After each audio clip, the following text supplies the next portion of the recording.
அன்பு நண்பர்களே, நாளைய நிஃப்டி ட்ரேடிங்கை பற்றி பார்ப்போம்.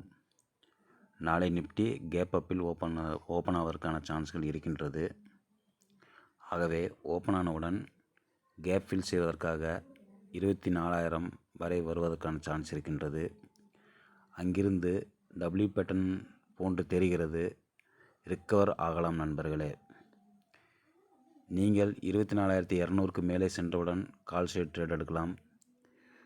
அதே சமயத்தில் 24,000 சஸ்டனை கீழே சென்றால் 23,850 வரை போவதற்கான சான்ஸ்கள் இருக்கின்றது. அதற்கு பின்பு மார்க்கெட் மேலே போவதற்கான வாய்ப்புகள் உள்ளது நண்பர்களே.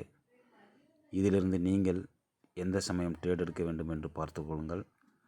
நான் நாளை 10 மணி அளவில் நிஃப்டின் ரேஞ்ச் மற்றும் ட்ரேட் எடுப்பதை பற்றி போடுகிறேன். அதை பார்த்து நீங்கள் ட்ரேட் எடுத்துக்கொள்ளுங்கள். நன்றி நண்பர்களே.